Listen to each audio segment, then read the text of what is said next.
எல்லோருக்கும் மாலை வணக்கம். 6 நாளுக்கு முன்ன ஒரு வீடியோ போட்டிருந்தேங்க. நான் அதை ஒரு தப்பாவே போடல அந்த வீடியோவை. வீடு இதுவரைக்கும் நாங்கள் வந்து இப்போ வாடகைக்குள்ள நாங்கள் 25 வருஷமா வீடு வாடகைக்கு போட்டுருக்குறோம். எல்லாம் பேச்சுலர், மேலே பேச்சுலர் பசங்க தான், வேற ஃபேமிலி கிடையாது. அந்த பேச்சுலர் பசங்கெல்லாம் காலி பண்ணக்குள்ள ஏதோ ஒன்று ரெண்டு குப்பை இருக்கும். தப்புன்னு சொல்லலை. நீங்கள் அந்த வீடியோவை நல்லா பார்த்தீங்களா? நீங்கள்லாம் கஷ்டப்பட்டு நாங்கெல்லாம் சொந்த கையங்காலோட சென்னைக்கு வந்து இவ்வளோ கஷ்டப்பட்டு ஒரு வீடு கட்டுறது எவ்வளோ பெரிய விஷயம். அது வீடு கட்டி வாடகை கூப்பிட்டு அது வந்து அந்த லோனு வாங்கி லோன் கட்டி மாசான வாடகை வாங்கி லோனை கொண்டு போய் கட்டுறது எவ்வளோ பெரிய கஷ்டம். அந்த வழி எங்களுக்கு தான் தெரியும். நிறைய கமெண்ட் பண்ணியிருக்கீங்க. நான் 4 வருஷமா வீடியோ யூடியூப் சேனல்ல இருக்கேன். இது வரைக்கும் ஒரு பேட் கமெண்டே வந்ததில்லை. பசங்களே உங்களுக்கு எச்சரிக்கிறேன், நான் நல்ல ஃபேமிலியில பாக்குறவங்க யாருமே இந்த மாதிரி பேட் கமெண்ட் பண்ண மாட்டாங்க. இந்த பசங்க இங்கதான் படிக்கிறானுங்க பக்கத்துல, நாங்க பாவம்னு விட்டுட்டோம். எங்களுக்கு நாங்க இங்கே லோக்கல்ல இருக்குமே, எங்களுக்கு தெரியாதா? காலேஜ் தெரியும், அவனுங்க எங்க தங்கி இருக்காங்கன்னு தெரியும், எல்லாமே தெரியும். தெரிஞ்சாலும் வேணாம், போயிட்டு போகுது, ஒரு 2000 3000 அவ்வளவுதான் பேலன்ஸ் இருக்கும், போனா போகுது. இந்த மாதிரி தப்பு பண்ணிட்டு போயிட்டானுங்க. அது கூட சொல்லிட்டு போயிருந்தாங்கன்னா கூட நாங்க சரின்னு இருப்போம். சொல்லாத கொள்ளாத எப்போ போனாங்கன்னே தெரில. 30ஆம் தேதி போய் கேட்குறேன், 1ஆம் தேதி காலையில் 31 போய் சாயந்தரம் படிச்சுட்டு இருந்தானுங்க. என்னடா பேலன்ஸ் எல்லாம் கொடுக்கல, நீங்கள் பாட்டு பேசாத இருக்கிறீங்க. ஒரு பசங்க இப்படி தான் காலி பண்ணிட்டு போய், ஏற்கனவே ஒரு பசங்க இதே மாதிரி காலி பண்ணிட்டு போயிட்டாங்க. அதனுடைய வழி தான் எங்களுக்கு. இது நான் 2வது வீடியோ, இது ஃபஸ்ட்டு போடவே இல்லை. இப்போ ஒரு 2 வருஷத்துக்கு முன்னே இப்படியே தான் சாப்பாட்டுக்கெல்லாம் கஷ்டம் வீட்டில் ஃபேமிலியில். நாங்கள் காலேஜ் முடிச்சுட்டு போக்குள்ள தரேன்னு சொல்லிட்டு இவனுங்க வர ஒரு 3000 ரூபாய் 3500 பேலன்ஸ் வரும், அவ்வளோதான். 3000 ரூபாய்க்குள்ளே தான் வரும் பேலன்ஸு. ஆனால் அவனுங்க வந்து நிறைய பேலன்ஸ் வச்சுட்டு போயிட்டானுங்க. 2 மாதம் வாடகையே தராத, சாப்பாட்டு கஷ்டம், நாங்கள் பார்ட் டைம் வேலை பார்க்குறோம், பார்த்து தரேன்னு சொல்லிட்டு போயிட்டானுங்க. இதே மாதிரி சொல்லாக்குள்ள காலையில் போய் பார்த்தா இல்லை, நைட்டு போய் கூட கேட்குறேன், 2 மாதம் பேலன்ஸ் இல்லை, காலேஜ் முடிஞ்சிச்சுன்னா நாங்கள் நாளைக்கு காலையில் உங்களுக்கு தரோம், நாங்கள் பார்ட் டைம் வேலை பார்த்துட்டு இருக்கிறோம், காலையில் நாளைக்கு சம்பளம் வாங்கிட்டு வந்து உங்களுக்கு கொடுத்துட்டு தான் நாங்கள் ஊருக்கு போவோம். நாங்கள்லாம் படிக்கிற பசங்க, அந்த தப்பே பண்ண மாட்டேன். நான் 3 பசங்க, மறுநாள் பசங்களையே காணும். இதே மாதிரி தான் போய் பார்த்தேன். எல்லாத்தையும் எடுத்துட்டு, என்ன இவங்ககிட்ட என்ன இருக்கு, பேகு 2 பேக் வச்சு பேக்கை தூக்கிட்டு போயிட்டாங்க, அவ்வளோதான். நான் என்ன சொல்றேன்னா, சொல்லிட்டு போகலாம் இல்லைங்களா? அப்போ வந்து அவங்களுக்கு எவ்வளோ திருட்டு வேலை இருக்கு, அவனுக்கு மேலே தப்பு இருக்கும் தானே. சொல்லாத கொள்ளாத வீடு காலி அப்படி எப்படி, அதுங்க வீடே கூட்ட காணும், எவ்வளவு கஷ்டமா இருக்குது. 1 ரூபாய் 10 ரூபாய், இப்ப பஸ்லயே போறோம், ஒரு 5 ரூபாய் இல்லைன்னா பஸ்காரன் ஒத்துக்கிறானா? பேங்க்ல ஒரு லோன் கட்ட போறோம், ஒரு 100 ரூபாய் கம்மியா இருக்குங்க சார்னா ஒத்துக்குவாங்களா? போய் அந்த 100 ரூபாய் எடுத்துட்டு வாமா, டேட்டானா ஃபைன் போட்டு கட்டுங்க, நவருங்க ஃபர்ஸ்ட் அப்படிங்கிறாங்க. எங்கேயாவது 1 ரூபாய் கம்மியா கடைக்கெல்லாம் போறோம், சூப்பர் மார்க்கெட்டுக்கு பில் போட்ட பின்னாடி, சார் ஒரு 50 ரூபாய் பத்தல, 100 ரூபாய் பத்தலைன்னா ஒரு பொருளை எடுத்து வச்சுட்டு அதுக்கு என்ன காசோ அதை கழிச்சிட்டு எடுத்துட்டு போங்கம்மா, பில்லு போட்ட பின்னாடி பேலன்ஸ் வைக்காதீங்கிறாங்க.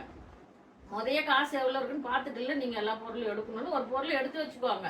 அவங்க எதுவுமே சொல்ல மாட்டாங்க.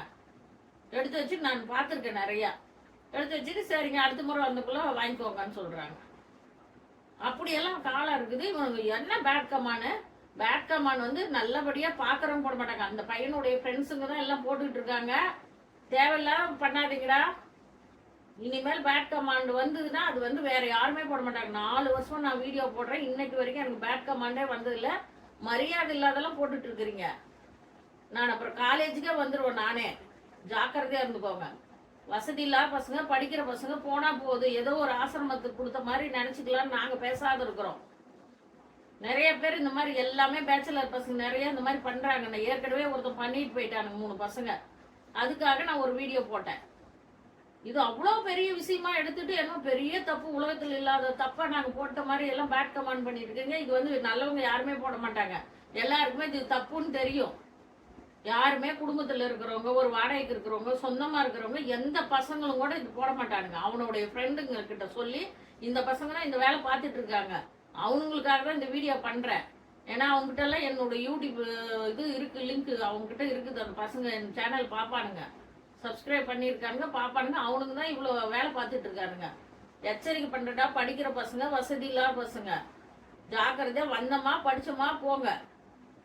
நாங்கெல்லாம் இங்கே இருக்கிறோம். நீ எந்த காலேஜில் படிக்கிற, நீ எந்த ஹாஸ்டலில் தங்கியிருக்க எல்லாமே தெரியும். நாங்கள் முடிவு பண்ணிட்டோம். நான் எதுக்கு வீடியோ போட்டேன்னா இந்த மாதிரி யாரும் ஏமாறாதீங்கன்னு தான் போடுறேன். எல்லாமே பணத்தை வச்சுட்டு வீடு கட்டுறது கிடையாது. எல்லாமே குருவி சாத்துற மாதிரி சேர்த்தி கட்டுறது. ஒவ்வொரு பைசா நாங்கெல்லாம் சென்னையில இருந்துட்டு ஒரு ஒரு இடத்துக்கு கூட போய் ஜாலியா போய் சுத்த மாட்டோம் நாங்கெல்லாம். என்ன பேக் கமாண்ட் போட்டுட்டு இருக்கிறீங்க? அது மரியாதை இல்லாத 2-3 கமாண்ட் வந்திருக்குது. அது அந்த பசங்க வேலை. உங்களுக்கு தான் நான் எச்சரிக்கை பண்றேன். பேக் கமாண்ட் போட்டீங்க நான் அவ்வளவுதான். நான் காலேஜுக்கு வந்துடுவேன். ஜாக்கிரதையாரு. படிக்கிற விஷயம், படிக்கிற பசங்க ஃபைனல் படிக்கிற பசங்க அடை கொடுக்குமா இருந்துட்டு போங்க. வந்தீங்களா படிச்சீங்களா? பண்ணதே திருட்டு வேலை. ஒரு நாள் கொடுக்காத ஏன் திருட்டுத்தனமா காலி பண்ணிட்டு ஓடுறீங்க ராத்திரியா? பேட் கமாண்ட் போடுறவனுக்கெல்லாம் அறிவில்லை. குப்பை இப்படிதான் இருக்கும், அப்படிதான் அள்ளுனா. அப்ப நீங்களாம் வீடு கட்டி இப்படிதான் மூட்டையை அள்ளி கொட்டிட்டு உட்காந்துருக்கிறீங்களா? கிளீனிக் சார்ஜ் இல்லாத அன்னைக்கு 1500 ரூபாய் கொடுத்தேன் நான் கிளீனிக் சார்ஜ் பண்ணேன். பாத்தீங்களா வீடு என்ன நாசம் பண்ணி வச்சுட்டு போயிருக்கானுங்கன்னு. அந்த 2 ஜன்னலுக்கு 700 ரூபாய் கொடுத்தேன் வலை வாங்கி அடிக்கிறதுக்கு. அப்படியே எல்லாம் பீச்சு குப்பையில போட்டோம். எல்லாம் எப்படி தொங்குச்சு வீடியோ நல்லா பாருங்க. என்ன வேலைக்கு பேட் கமாண்ட் போடுறீங்க? என்ன அதுல யார் மேல தப்பு? வீடு வாடகை கூட்டு நாங்க கஷ்டப்பட்டு நாங்க கையில இருந்து காசு போட்டு ஆள் கூட்டிட்டு வந்து இவனுங்களுக்கெல்லாம் கழுவுறதுக்கு நாங்க என்ன பிள்ளைய பிறந்திருக்கிறோமா? சொல்லுங்க பாப்போம். மனசாட்சி இருக்கா பேட் கமாண்ட் போடுறவங்களுக்கெல்லாம்? கொஞ்சமாவது மனசாட்சி வேண்டாம்? ஒரு லேடி போட்டிருக்கிறாங்க, நாம தான் கூட்டி அள்ளி கழுவிக்கணும்னு. அப்ப நீங்க எல்லாம் வீடு விட்டு நீங்க தான் கூட்டி அள்ளி கழுவி. நீங்க எல்லாம் முதல்ல காசு வாங்கிருப்போம். ஒருத்தர் போட்டிருக்காங்க முதல்ல அதெல்லாம் அட்வான்ஸ்ல நீங்க எல்லாம் புடிச்சு யாரு இப்ப அட்வான்ஸ்ல புடிச்சிட்டு பண்றா? நானும் பண்ண தப்பு. நானெல்லாம் நிறைய ஹெல்ப் பண்ற மனசு எனக்கு. சரி பசங்க ரொம்ப கஷ்டப்படுறாங்களே, ஸ்ட்ரைக்கு எல்லாம் மீனவ பசங்க, சாப்பாட்டுக்கே இல்ல கஷ்டப்படுறோம் அப்படின்னாங்க. அதனால நான் 2 மாசம் வாடகை வராது விட்டேன். அந்த வாடகைக்கும் அந்த அட்வான்ஸுக்கும் சரியா போச்சு. வரக்குள்ளேயே நாங்கள் ரொம்ப ஏழ்மையான குடும்பம், படிக்கிற பசங்கன்னு புரோக்கர் கூட்டிகிட்டு வந்தார். அட்வான்ஸை நாங்கள் கம்மியாக தான் வாங்கினோம். என்ன எல்லாம் இஷ்டத்துக்கு பேட் கமாண்ட் போட்டுட்டு இருக்கிறீங்க?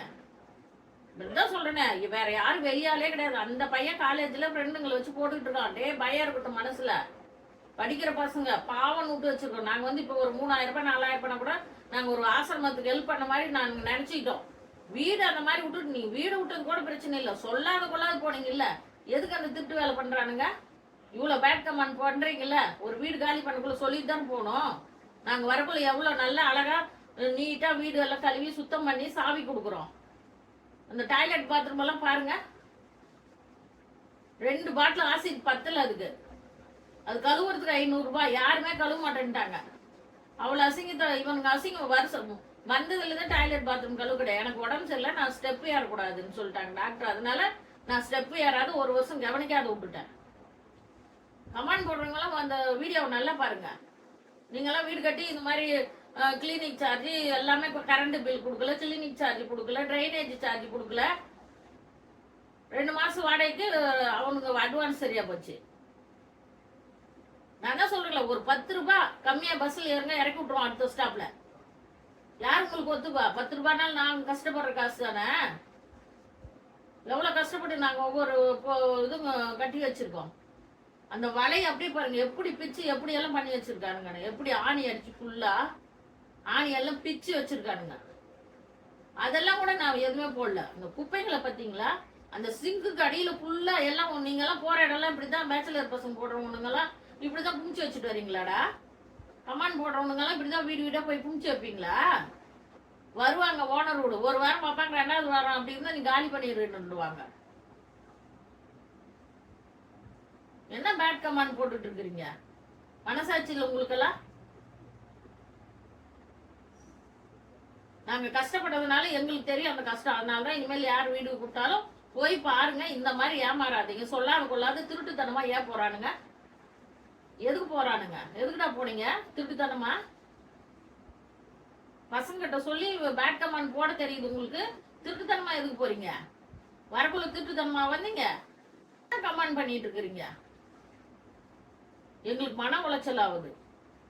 எவ்வளவு மன உளைச்சல் தெரியுமா இந்த கமாண்ட் எல்லாம் பாக்குறது? நாங்க வீடு கட்டி லட்சக்கணக்கா கஷ்டப்பட்டு இவங்களுக்கு எல்லாம் கழுவி பெருக்கி எல்லாம் பண்ணி வீடு காலி பண்ணா கூட்டக்கூடாது கழுவக்கூடாது, ரைட். அதுக்கு இப்படி மூட்டையாவா இருக்கும்? அரிசி கோணையில 3 அரிசி கோணை அள்ளி கொட்டணும்.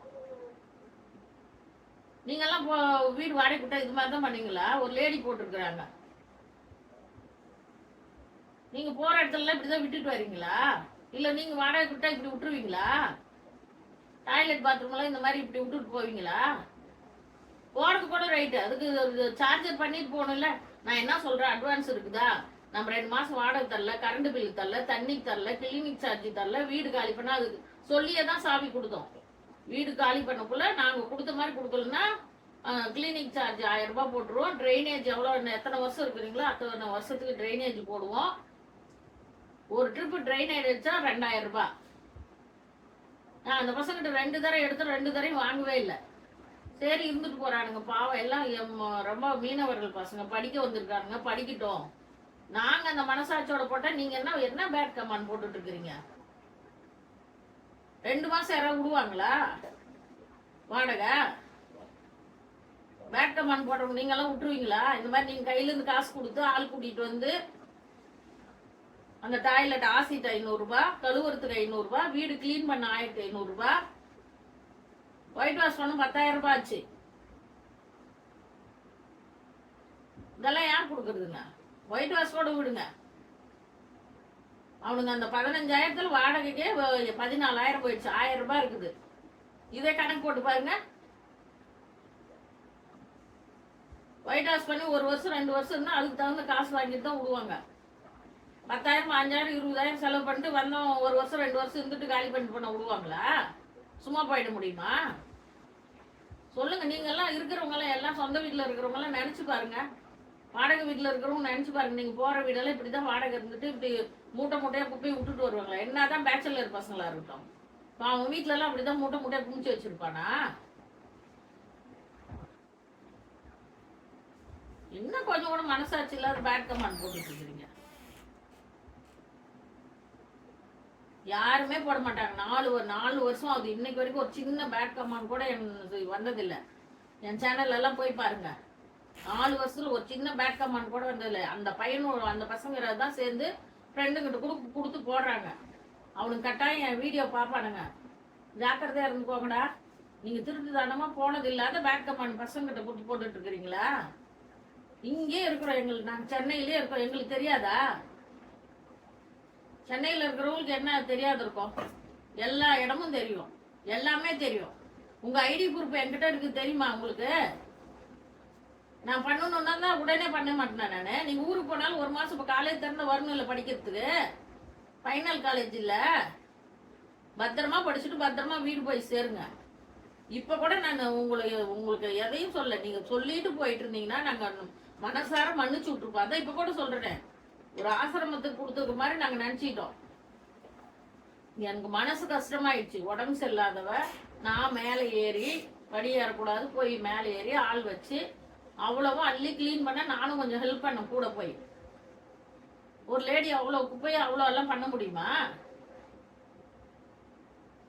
இனிமேல் எங்க போனாலும் இந்த மாதிரி தவறு பண்ணாதீங்க. அந்த பசங்க வேலை தான் பேட் கமாண்ட், வேற யாரும் போடவே மாட்டாங்க. அது போடுற அளவுக்கு அந்த வீடியோ எதுவுமே தப்பானதே கிடையாது. என்ன தப்பா போட்டோம்? யாருமே போட மாட்டாங்க. போடுறவங்க கூட யோசிச்சு பாருங்க. நீங்க எல்லாம் வீடு விட்டா இப்படிதான் விடுவீங்களா? 2 மாசம் வாடகை கொடுக்காத, எந்த ட்ரைனேஜ் இதெல்லாம் கிளீன் பண்றது எதுவுமே கொடுக்காத, ராத்திரியா போயிட்டா நீங்க பேசாத இருந்துக்குவீங்களா?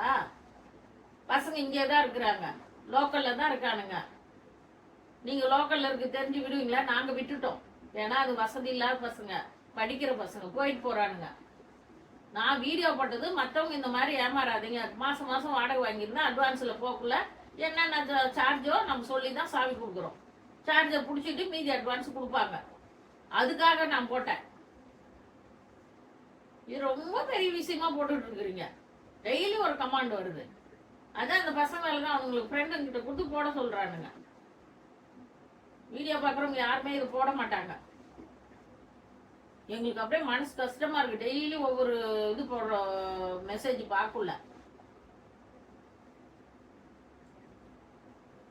தெரியும் உங்களுக்கே தெரியும், நாங்க இங்கே இருக்கிறோம், எல்லாமே தெரியும். அவ்வளவு தைரியமா மரியாதை இல்லாத உங்களுக்கு பேட் கமாண்ட் போட சொல்லுதா? உங்க காசை நாங்க வச்சிருக்கிறோமாடா? என்கிட்ட விட்டுட்டு நீங்க போயிட்டீங்களாடா காசு? ஒருத்தர் போட்டிருக்காரு எல்லாம் முதல்லயே வாங்கி எந்த வீட்டுக்காரரோட முதல்லயே எல்லாத்தையும் வாங்கிட்டு விடுறாங்க. நான் தான் சொல்றேங்களே, நாங்க பண்ணது தப்பு, எங்க மேலதான் தப்பு. 2 மாசம் நிக்க வச்சு வாடகை வாங்கியிருக்கணும். நீங்க போகக்குள்ள காலி பண்ணக்குள்ள போங்கண்ணே. நான் பாவம் கஷ்டப்படுறாங்களேன்னு பரிதாபப்பட்ட பாருங்க. எங்களுக்கு இது மாதிரி தேவைதான், பேட் கமாண்ட் எல்லாம் வரது தேவைதான். ஏன்னா நாங்க பாவம் பார்த்தோம் இல்லைங்களா? படிக்கிற பசங்க பாவம். சாப்பாட்டுக்கே கஷ்டம். ஒரு வேளை தான் சாப்பிட்றேன்னு சொன்னானுங்க. எங்க ஊர்ல எல்லாம் ஸ்ட்ரைக்கு. மீன் பிடிக்கிறவங்க எல்லாம் ஒரு வேளை தான் சாப்பிட்றோம், எல்லாம் ஸ்ட்ரைக் நடக்குது, மீன் பிடிக்கவே போகல கடலுக்குள்ளன்னானுங்க. அதனால நான் 2 மாசம் வாடகை வேணாம் இருக்கட்டும், அட்வான்ஸ் கழிச்சுட்டு போகல. அப்பயும் சொல்லிட்டே இருக்கேன், ஒரு 3000 ரூபாய் பேலன்ஸ் வரும், நீங்க 5000 ரூபாய் கொடுங்க, நீங்க போகக்குள்ள மீதி காசு எவ்வளவோ அவ்வளோ கொடுத்துருவோம், உங்க காசை நான் வச்சுக்க மாட்டேன்னு கேட்டுட்டே இருந்தேன். அதுக்கு தான் சொன்னாங்க ஒரே வேலை தான் சாப்பிட்றோம், நாங்கள் 10ஆம் தேதி தான் காலி பண்ணுறோம், 31ஆம் தேதி 30ஆம் தேதி போய் கேட்குறேன், படிச்சுட்டு இருக்கான். என்னடா நான் பாட்டு கேட்டுட்டு இருக்கேன், ஒரு 3000 ரூபாயாவது கொடுங்கடா, போகக்குள்ள எவ்வளோ இருக்கோ அது மீதி கொடுத்துட்டு போங்க, இல்லை நான் தர்றதுனாலும் தரேன்னு. இல்லாண்டி நாளைக்கு 1ஆம் தேதி நாங்கள் 1ஆம் தேதி சாயந்தரம் உங்களுக்கு காசு கொடுத்துட்றோம். நாங்கள் தயவு செஞ்சு பேட் கமாண்ட் போடாதீங்க. எனக்கு ரொம்ப மனசு கஷ்டமா இருக்குது. சொந்த வீடு இருக்கிறவங்க எல்லாம் நினைச்சு பாருங்க, இந்த மாதிரி பேட் கமாண்ட் போடலாமா? சொல்லுங்க பாப்போம். எவ்வளவு மனசு உளைச்சலா இருக்குது. டெய்லி ஒரு பேட் கமாண்ட் போடுறீங்க. இன்னைக்கு போட்டு 1 வாரம் ஆகுது இந்த வீடியோ போட்டு. நாங்க என்ன தப்பா போட்டோம்? நாங்க பண்ண தவறு பண்ணிட்டு யாரும் கஷ்டப்படாதீங்கன்னு தான் போட்டோம். அந்த குப்பை போட்டதுக்கெல்லாம் கூட நான் போடல. இந்த மாதிரி காசு பேலன்ஸ் எல்லாம் விட்டுட்டு போயிடறாங்க. ஒவ்வொரு ரூபாய் சம்பாதிக்கிற காசு தானே. எவ்வளவு கஷ்டம் ஒவ்வொரு ரூபாய் சம்பாதிக்கிறது. நாங்கெல்லாம் ரொம்ப கஷ்டப்பட்டு ஒவ்வொரு காசு சம்பாதிச்சோம். எங்களுக்கெல்லாம் நாங்கெல்லாம் அப்படியே வசதி வாய்ப்போட வந்து எல்லாம் பண்ணல, ரொம்ப கஷ்டப்பட்டு சம்பாதிச்சு பணம். அதனால எங்களுக்கு கஷ்டம் தெரியுது. கஷ்டப்பட்டவங்க எப்படி விட முடியும்? வசதி இருக்கிற கோடீஸ்வரனே விட மாட்டேங்கிறான்.